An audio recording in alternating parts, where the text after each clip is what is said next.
I welcome you all to our Strategists Corner podcast with Dr. Dan Tuten, and we are going to talk about the present time challenges, particularly the business complexities, managing business complexities. That is the topic for the day.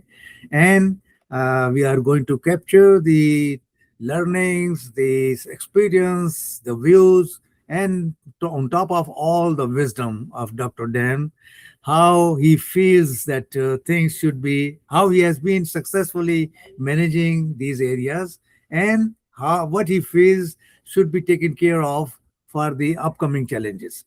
So that is what is going to be like that, and for that we are going to take you through all these areas, and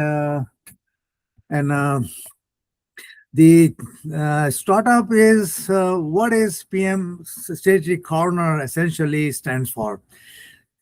PM Strategist Corner is an entity managing and helping the business leaders to move on in their chosen strategic directions with the full force and strength and confidence.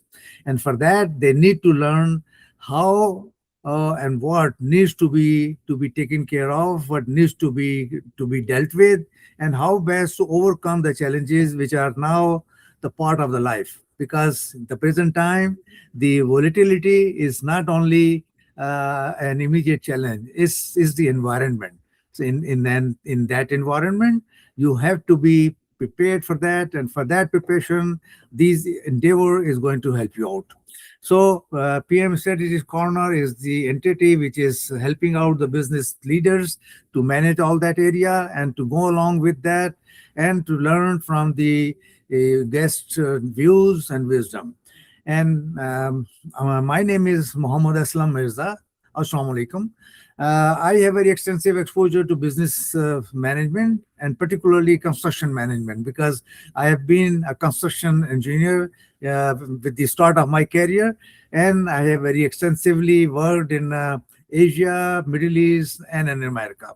So that is what the exposure I carry, and that strength I'm trying to share with the business leaders so that they can learn from the experiences we have gathered and the insights particularly. So with this, let me request Dr. Tan to share his introduction and what experience he has, so that you can get the knowledge that what value you are going to get from him. Dr. Dan, please. Thank you, Mohammed. Much appreciated. Thank you for inviting me to be here and for setting this up, giving a framework for us to have a discussion about being strategic in how we approach and are successful in business. As we talked privately, I am a retired federal employee. I finished over 20 years through a combination of working with the U.S. Army and the Centers for Disease Control. My last position was as the Associate Director for Informatics. Basically what that means is it's a Chief Information Officer for one of the centers within the Centers for Disease Control and Prevention. It included a lot of, as any CIO position would, it included a lot of program management, project management, cybersecurity, managing contracts, et cetera, to be successful. I have held my PMP since 2002 when I was working for 3Com. They're a Fortune 500 company that was absorbed by HP many years ago. But during that time, I was managing both programs and projects for a Fortune 500 company.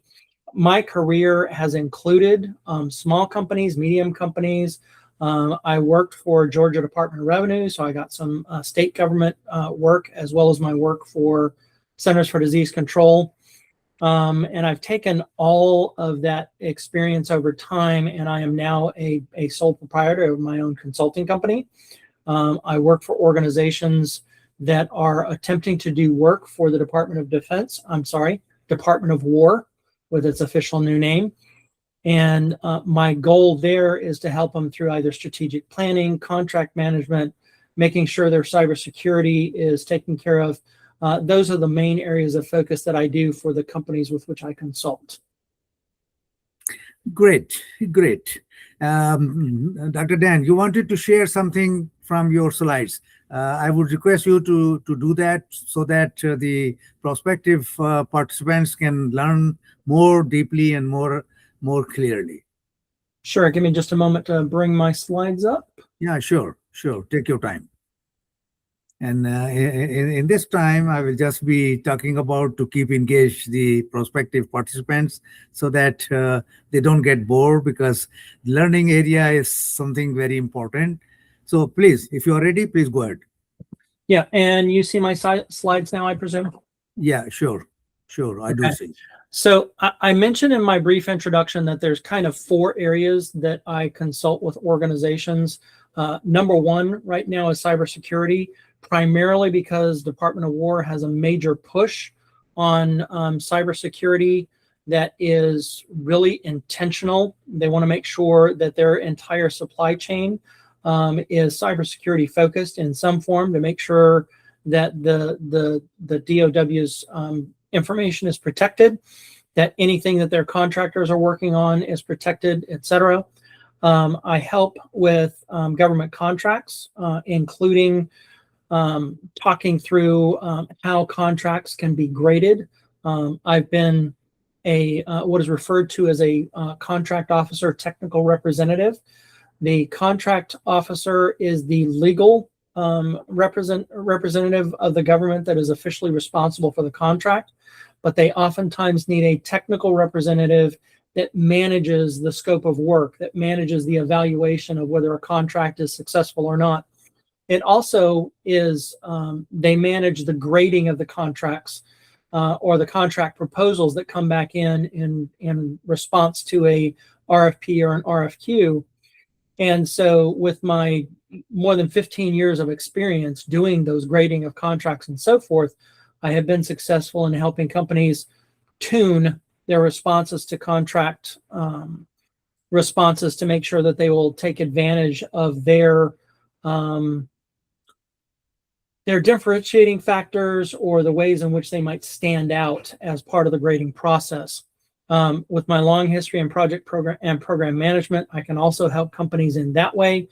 And finally, I've done strategic planning at virtually every one of the organizations that I've worked in to help them plan for what the future, but not just plan for the future to make a strategic plan and let it sit on a shelf, but also then to operationalize that strategic plan and start moving towards that vision with discrete deliverables, milestones, etc., that help the organization to attain the goals that they're seeking. One of my success stories, I think, is the Virtual Communities project that I was the project manager directly with Project Management Institute. We had a number of disparate virtual communities.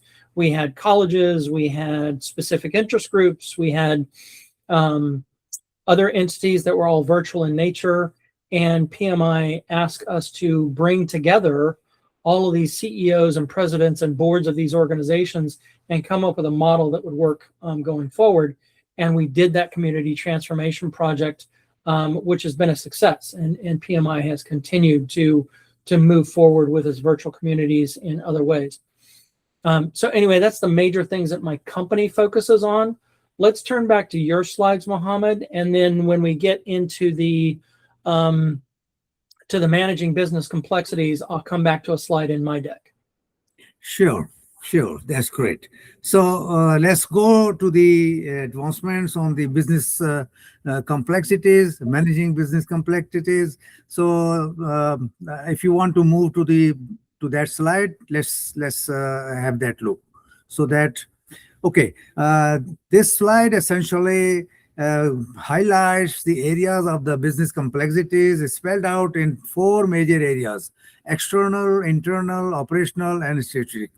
Why? Because things happening in the external environment are the major force which brings the disruption, change, or making businesses to think about.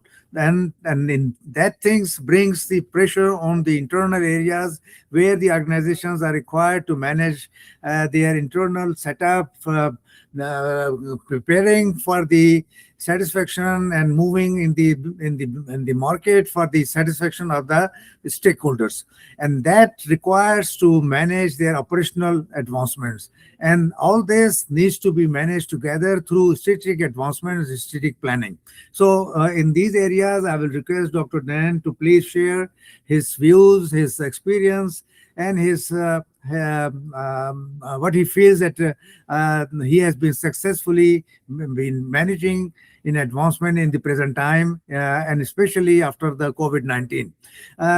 This is my first question, because essentially I've got only two questions. One is what and how you have been able to move successfully immediately after COVID-19 until now, and what you think that will be the next question. What you think is necessary for the business leaders particularly and the business professionals to upskill and reskill of their competence for moving it further on in the time to come. So let's go with the first question. Dr. Dan, please. Sure. Number one, COVID-19 put into very stark reality, if you don't have an ability to allow your staff to continue to be effective remotely, you are doomed. Because if you can't continue to work when the normal things of driving into an office, or being able to get lunch because the lunch places are closed, or being able to fill up at the gas station because those are closed, when you are in a completely remote situation like the early days of the COVID-19 response, before things started slowly opening up, if you were among those people that did not have a remote game to bring to your capabilities, you were stuck with doing nothing. You were stuck with having employee costs. You were stuck with having facilities costs. You were stuck with having all of these costs with no productivity to offset what was going on in the world around you. So that comes in directly within the operational of being able to manage a remote workforce, but it also comes in mitigating risk. If there is a risk to your organization of a pandemic, you need to have a plan for a pandemic to be able to make that occur. Now, granted, nobody foresaw what was going to happen within COVID-19. It was unprecedented. The last time we had any kind of pandemic of that nature was back in the early 1900s with the pandemic flu that occurred. And in that case, it was mostly industrial period. There was no such thing as working remotely. There was no such thing as being able to be resilient within that framework. That being said, there are a number of things that you should prepare for as an outside.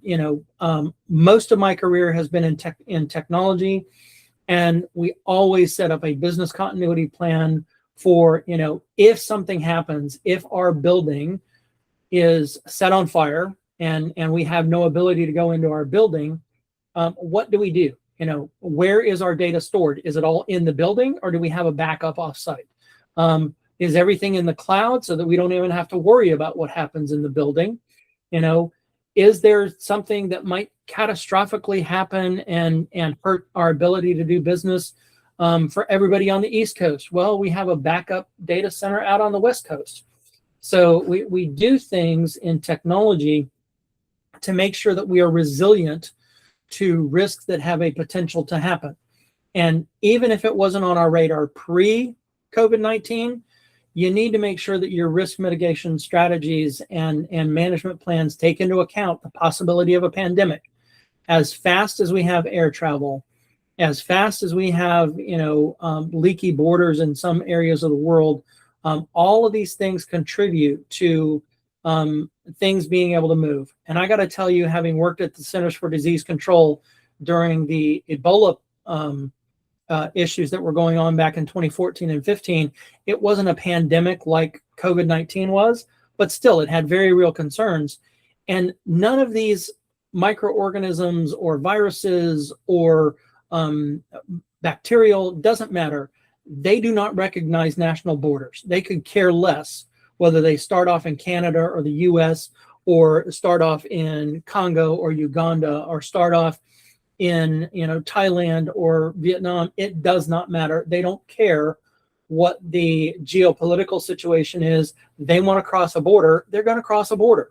And so you need to be prepared to be able to scale your remote capabilities in the event that something like COVID-19 or similar things have a chance of happening and having a negative impact on your organization. That's great. Exactly, you have very rightly said that the challenges of that nature requires their own peculiar advancements and challenges, and that needs to be managed in that way. And you have very rightly compared what really the COVID-19 was and how it compared with the previous pandemics. And this was much of greater nature, and particularly of the present time challenges. And in that challenges, of course, you need to come up with that. And the basic requirements now is how best to create resilience. And that resilience is something which is not just a choice, it is must. And I totally agree with you that with that approach, the organizations are required to develop their resilience. And for that, we are working on mastery over volatility. And of course, we'll be talking about that at some later point in time. So Dr. Dan, thank you very much. So what is your advice for the business leaders and particularly the business professionals? What should they do with regard to their competence enhancements for time to come? Sure. And thank you for the question. My number one thing for any business leader to upskill and learn to be relevant for the future coming is you have to get an understanding about what artificial intelligence is and what it is not. I say this because, especially at Centers for Disease Control, I have had conversations with leaders that they replace the term magic bullet with AI in their thinking, and that's not what artificial intelligence is. It has absolutely some fantastic applicable use cases for which you can use AI. But it also has some constraints. It's not a one-stop shop. It's not I'm just going to put AI in here and it's going to magically do what I want it to do. No, AI takes time to train. It takes time to be to have guardrails put on it so that it can be effective in doing what you need it to do. The places in which AI are being most effective are in ways of expanding the productivity of your knowledge workers. So as an example, if I wanted to do a report on something prior to AI coming out, I would have to go to Google Scholar or a similar tool, and on this hypothesis that I had made that I was going to do something, I would need to start researching and finding all of the other literature that is done previously in and around that particular area, do a summary of the current thinking. Is my premise in line with current thinking? Am I reinforcing that current thinking? Am I challenging that current thinking? Those are all things that I would need to manually do. Well, AI helps in that regard. It can summarize a number of different things. And if you ask it to summarize the primary thinking and those that have challenged the thinking, it can provide you those synopses. So it makes a researcher that much more effective in not having to manually go through every single one of these documents. Absolutely, the researcher still needs to validate what AI has brought forward, because AI does have a tendency to get things wrong. It's called hallucinations. And so when AI gets something wrong, it's not being as helpful to the person that is using it as possible. So AI is one of these things that A, you have to use with caution. B, you have to point it to the right things with which it's going to help your knowledge workers be more effective.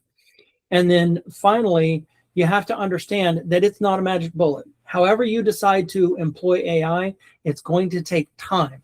It's not going to be, we're going to jump into AI in June, and by July, you're going to have finished products and things that you can roll out and bring to market. It's just not there yet.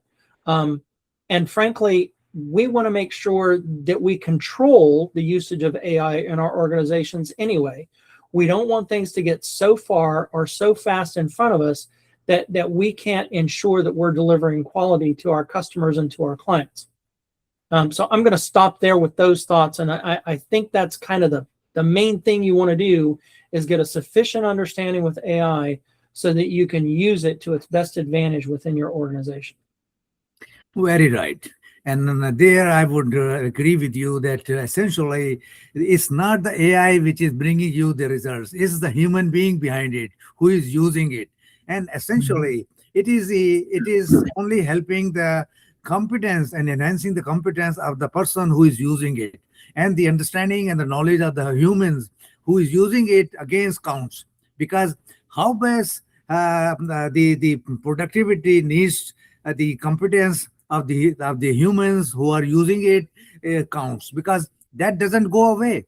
Yeah, my understanding is, and the way I'm using it is that it's really helping me in the research work. It's really helping me in the scenario building. It's really helping me in finding out the probabilities, that if I have different scenarios and I want to find out what may happen under these circumstances, then this is much faster way to bring me the scenario that, okay, under these circumstances with these factors in view, this may happen. And the probability of that happening against, it can come up with some numbers. So in that way, it is helpful, yes.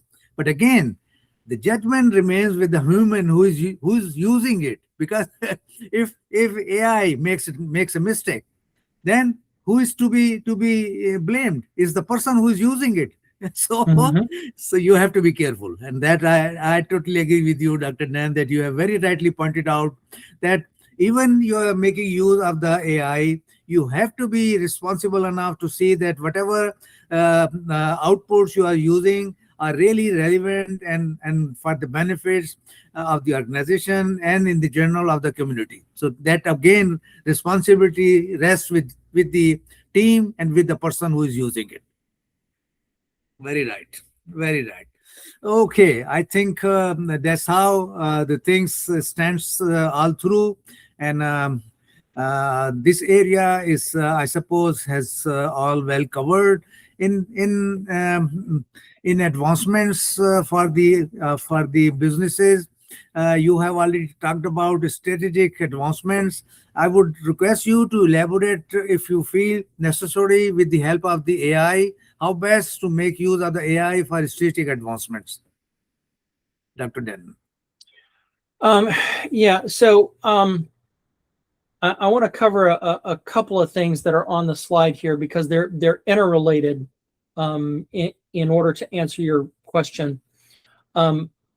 One of the things that I've done as I started shifting in preparing to retire from the Centers for Disease Control, one of the things that I did was I started looking at what am I going to do with my next life, and I envisioned this consulting company.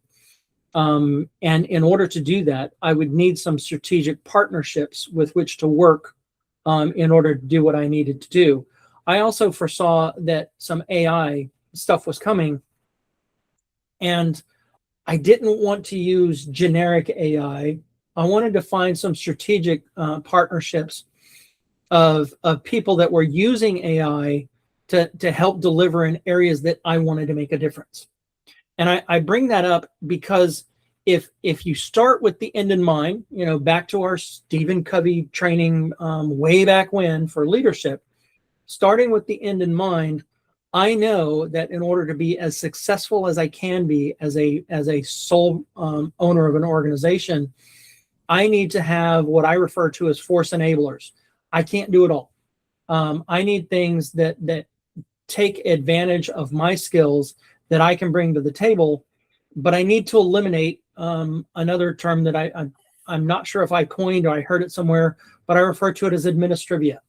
That administrative types of things that are, just so down in the weeds that they're a pain in the backside to do, but you still got to do them. You've got to take care of those things in order to be successful in business.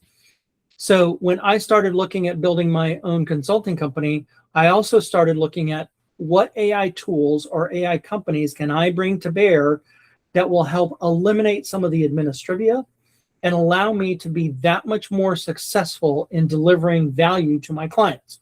Okay, so I got a couple tools. This is not the right place to say specific names that I use, but I wanted tools that can help build cybersecurity documentation from scratch. If I don't really know what I need to do in cybersecurity, I need a way to get there from just answering questions. How do I get to my cybersecurity documentation being done? So I researched some tools and I found a tool that helps me to help my clients be very effective in building your cybersecurity documentation. Well, that's great. We've built some documentation, but it doesn't ensure that I'm actually complying with that documentation. So are there AI tool builders out there that can help evaluate the documentation as well as any evidence that I might bring to the table to ensure that I'm meeting the cybersecurity standards that are out there? Specifically, I'm referring to cybersecurity maturity model that Department of War does. And yes, there are tools out there. So my journey of integrating strategic partnerships into my planning for AI, including me determining that what does that end look like? What tools do I need to help me be more effective in my business and therefore deliver premium value to my clients without it having to be, just a payment for time.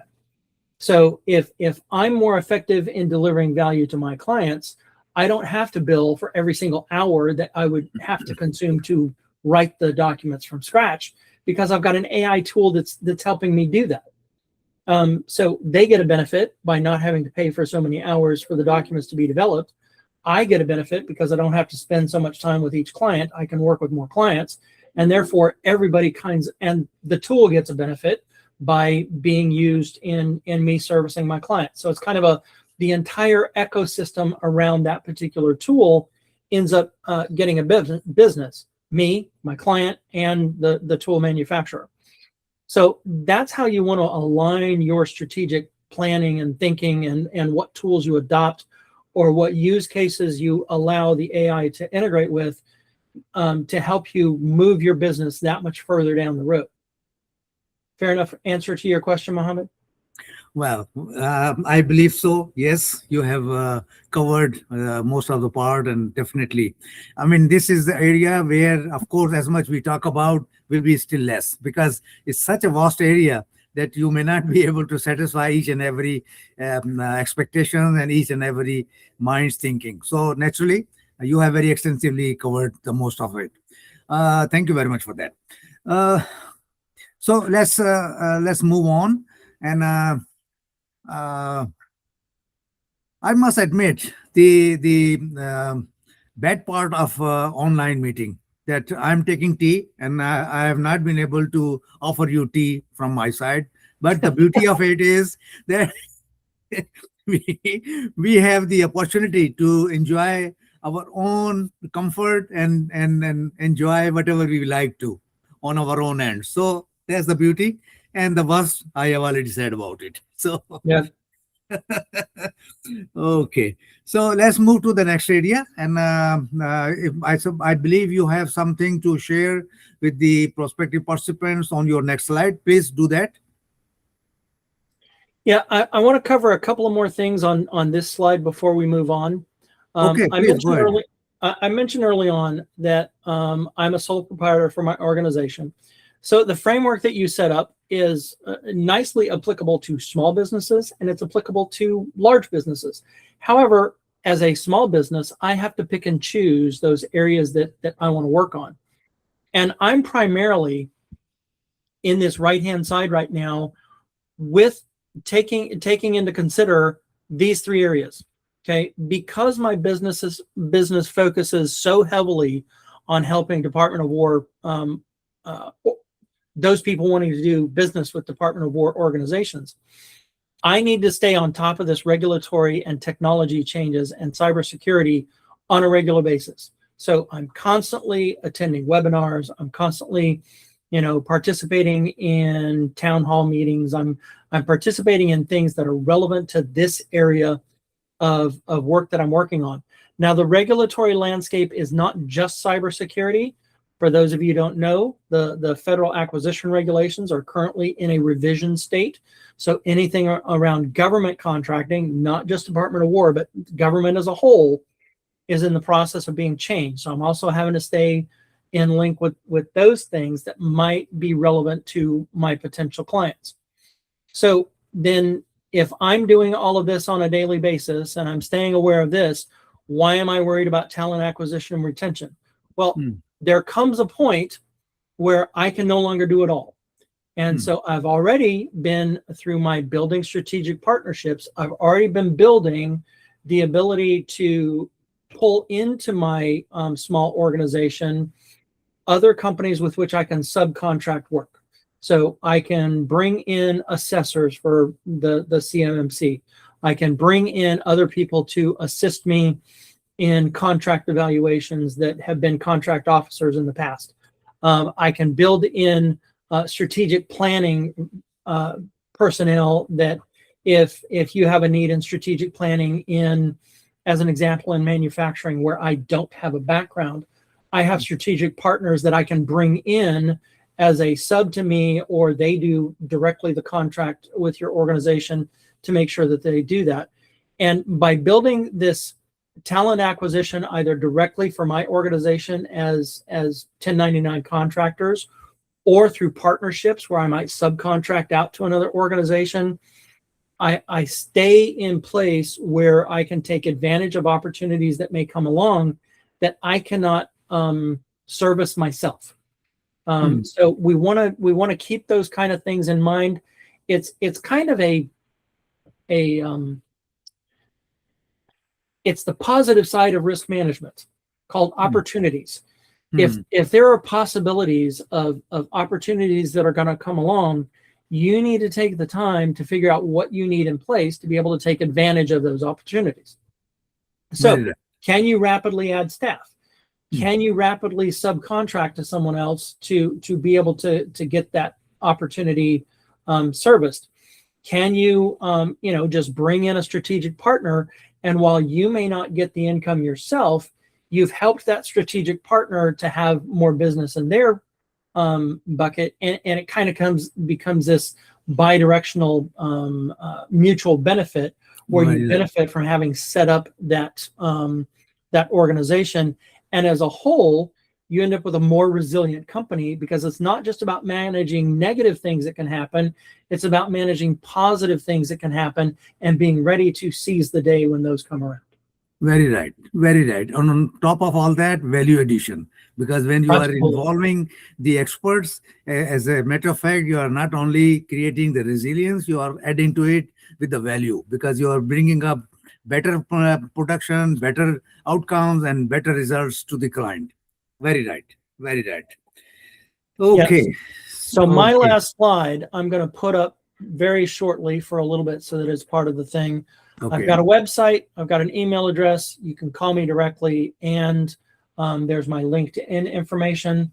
And when you are ready to switch back to your slide deck, we can move over there to finish up our conversation. Yeah, sure. So I think that's good. I mean, you have provided your contact, because our prospective participants, if they need any more clarity, more information, they can visit and they can reach out to you directly and find out and find what best you can help them out with. That's good. Okay, so if you are through with this, then let's go back to my slides. Yep. And by the way, while you're drinking tea, I'm drinking coffee. Oh, I don't know if you can see this, but Yeah, actually, I can see I that. have a prescription mug that says Oh, I have a prescription for coffee on a daily basis. So okay. Okay. That's good. In fact, I was feeling little awkward that I'm taking tea and not offering you. So you made me comfortable. good. Okay. Okay. So let's go back to my slides. And for that, do you need to take out your presentation, or I just simply add to? Okay, that's good. That's good. Okay, fair enough.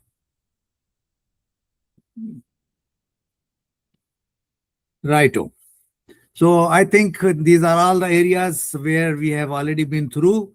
I just want to add a few things with regard to the approach of the PMSC, that is PI. We are offering the services with the powering the innovation economy, because we are essentially helping out the business professionals to have that power, and that power is provided with the strength of power of project management and power of global different perspectives. And here the team members are all like you are PMP. That means you are adding to the power of the project management, and you are bringing and talking about the reference to the project management, because project management essentially is the advancements with result driven movement. So that helps. And the power of different project management perspective, that is the experts I have been able to come across all from all over the world, and they have different perspectives carry with them, because they are working on all these areas, but in their own cultural challenges. So that brings the value of their approach and perspectives, and that adds to the strength. And these are the two questions which I'm already through.